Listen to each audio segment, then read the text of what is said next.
जो कल India gate में हम देख रहे हैं कि उन्नाव की बेटी के साथ, उसके परिवार के साथ जिस तरह का बर्ताव हमारे देश की सरकार कर रही है, उससे पूरे देश की एक एक लड़की के अंदर किस तरह का डर, किस तरह के सहम रही हैं वो लड़कियां। इस पे कोई बात नहीं। बेल मिलती रहेगी, क्या मैसेज जाएगा समाज में? ये मैसेज कैसा जाएगा, ये सरकार को साफ समझ में आ रहा है। वो चाहती है कि सब लोग समझ जाएं कि महिलाएं, हर तरह के इंटरसेक्शन से आने वाले लोग, मार्जिनलाइज सभी लोग इस देश में दोयम दर्जे के नागरिक हैं। ये एक खास विचारधारा के लोग हैं जो बराबरी पर विश्वास नहीं करते हैं, जो मनुवाद पे विश्वास करते हैं, और तभी उनके सारे फैसलों में हमें ये लगातार दिखाई देने को मिलता है। ये कोई पहली बार नहीं, हमारे पास बिल्किस बानो से लेके कठुआ से लेके तमाम ऐसे एग्जाम्पल हैं जहां भाजपा आरएसएस की सरकार ने बलात्कारियों को संरक्षण दिया है, बलात्कारियों को बचाया है। इन बलात्कारियों का अच्छा बिहेवियर बताया जाता, कोई इन्हें संस्कारी भी बताता। देखिए, ये सारे इनके अलग अलग हथकंडे हैं जहां ये खुद आपस में बैठ के तय कर लेते हैं कि कौन अच्छा बिहेवियर है, कौन क्या है।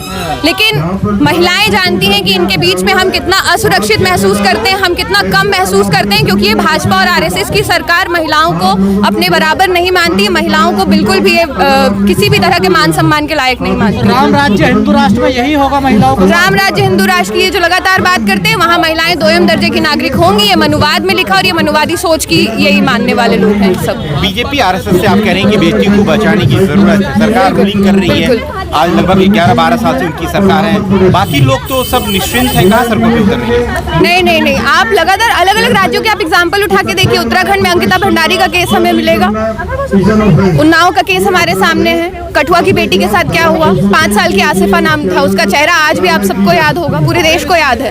वो जो एक जम्मू में होने वाली घटना से मध्य प्रदेश में बैठी महिलाओं के बीच जो डर जा रहा है, उस पर कौन बात करेगा? क्या आप हाईकोर्ट, दिल्ली हाईकोर्ट के खिलाफ हैं? ये जो जजमेंट आया है, इस जजमेंट का हम पूरा विरोध करते हैं। अगर किसी भी फैसले से महिलाओं के अंदर डर आ रहा है, महिलाएं असुरक्षित महसूस कर रही हैं, महिलाएं इस देश में अपना हक कम महसूस कर रही हैं, तो उस फैसले का हम विरोध करते हैं। बचाओ बेटी पढ़ाओ, ये सारे नारे हैं, ये सारे जुमले हैं। अगर वो ऐसा विश्वास करते तो कुलदीप सिंह सेंगर को भाजपा के टिकट से एमएलए नहीं बनने देते, और साथ साथ बलात्कारियों का संरक्षण इस तरीके से संस्थागत तरीके से नहीं करते। सिर्फ और सिर्फ कोर्ट नहीं, मीडिया भी उनके साथ, तमाम ऐसे जितने भी हमारे सरकारी हथकंडे हैं, सब उन्होंने अपने। पीड़िता कह रही है कोई मुझे गारंटी दे सकता है कि मैं बच पाऊंगी? अब बताइए, अब जब पीड़िता खुद ये बात कह रही है तो कौन इसको आके बात करेगा? है कोई बीजेपी में जो इस बात को लिए गारंटी दे सके? ये अचानक कैसे सब कुछ हो गया कि 7 साल में ही रिहाई हो गई? आपस में इनके जो जिसको जैसा फायदा नजर आता है, सेटलमेंट है ये सीधा सीधा। इनके कोर विचार में वो महिलाओं को बराबर का नागरिक नहीं मानते हैं, महिलाओं को दोयम दर्जे का नागरिक मानते हैं, और इसीलिए ये उनके सारे कंडक्ट में, सारे फैसलों में, सारी नीतियों में दिखाई देता है, जहां पे वो महिलाओं को दोयम दर्जे का नागरिक मानते हैं। जो महिलाओं को नागरिक नहीं मान सकता, वो उनके मान सम्मान की बात नहीं कर सकता, वो उनके वजूद की बात नहीं कर सकता। कोर्ट के साथ ये सेटलमेंट आप इसको करार दे रही हैं, जो कुलदीप सिंह सेंगर की जो जमानत हुई है, बेल जो मिला है?